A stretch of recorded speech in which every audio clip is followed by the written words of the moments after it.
আর এই মুহূর্তে যে ঘটনার দিকে নজর রাখবো, ফের একবার উত্তপ্ত হয়ে উঠল ক্যানিংয়ে তৃণমূল এবং বিজেপির মধ্যে সংঘর্ষের ঘটনা এবং সেই সংঘর্ষের জেরেই আহত হয়েছে 4 জন।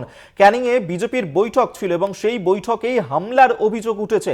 তৃণমূল আশ্রিত দুষ্কৃতীরা এই হামলা করে এমনটাই কিন্তু অভিযোগ করা হয়েছে বিজেপির তরফে এবং এই সংঘর্ষেই উভয় পক্ষের 4 জন আহত হয়েছে। সংঘর্ষে 2 জন তৃণমূল কর্মী আহত হয়েছে 2 জন বিজেপির কর্মী।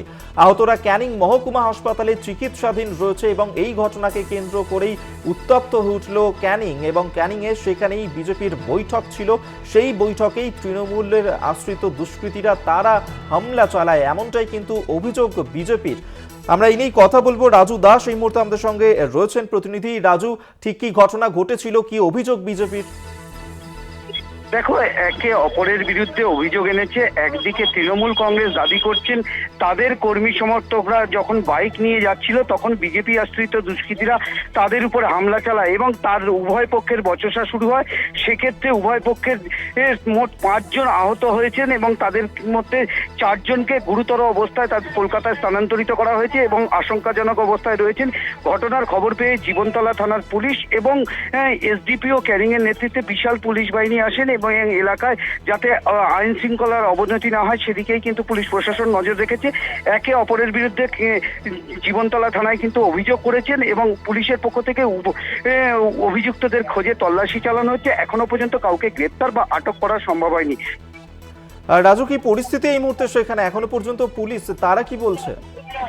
দেখো, অভিযোগের ভিত্তিতে পুলিশ কিন্তু তদন্ত শুরু করেছে এবং তদন্ত সাপেক্ষে তারা কিন্তু যে অভিযোগ করেছেন তাদের খোঁজে তল্লাশি চালাচ্ছে এবং ঘটনাস্থলে এই জীবনতলা থানার পুলিশ সহ এসডিপিওর নেতৃত্বে বিশাল পুলিশ বাহিনী ঘটনাস্থলে আসেন। তারা কিন্তু সমস্তটাই তদন্ত করে দেখছেন এবং তদন্তের ভিত্তিতে যে অভিযুক্ত যাদের বিরুদ্ধে অভিযোগ তাদেরকে কিন্তু খোঁজ চলছে। এখনো পর্যন্ত তাদের খোঁজ পাওয়া যায়নি এবং এই ঘটনাকে কেন্দ্র করে রাজনৈতিক টানাপোড়েন শুরু হয়েছে। তৃণমূলের পক্ষ থেকে দাবি করা হচ্ছে ইচ্ছাকৃতভাবে এলাকায় অশান্তি ছড়ানোর চেষ্টা করছে বিজেপি। অপরদিকে বিজেপি বলছে যাতে আমাদের প্রার্থীরা প্রচার না করতে পারে, দেয়াল না লিখতে পারে, সেই জন্যই কিন্তু ভয়ের বাতাবরণ তৈরি করতে চাইছে তৃণমূল। অর্থাৎ একে অপরের বিরুদ্ধে কিন্তু অভিযোগ আনছে এবং এই ঘটনাকে কেন্দ্র করে যথেষ্ট রাজনৈতিক এই এলাকায় উত্তেজনা রয়েছে এবং এই ঘটনাকে কেন্দ্র করে কিন্তু উভয় পক্ষেই এই কিন্তু রাজনীতির ফায়দা তুলতে ব্যস্ত রয়েছে। ধন্যবাদ তোমায়। রাজু দাস আমাদের সঙ্গে টেলিফোনে ছিলেন প্রতিনিধি। আপনাদেরকে আরেকবার জানিয়ে রাখি, ক্যানিংয়ে সেখানেই বিজেপির বৈঠক ছিল এবং সেই বৈঠকেই তৃণমূল আশ্রিত দুষ্কৃতীরা তারা হামলা চালায় এমনটাই কিন্তু অভিযোগ বিজেপির তরফে করা হয়েছে এবং ইতিমধ্যেই এই যে ঘটনা সেই সংঘর্ষের জেরে উভয় পক্ষের 4 জন আহত হয়েছে। বিজেপির 2 জন, তৃণমূলের 2 জন কর্মী সমর্থক তারা আহত হয়েছেন। ইতিমধ্যেই ঘটনার তদন্ত শুরু করেছে পুলিশ, অভিযুক্তদের খোঁজ চালাচ্ছে পুলিশ।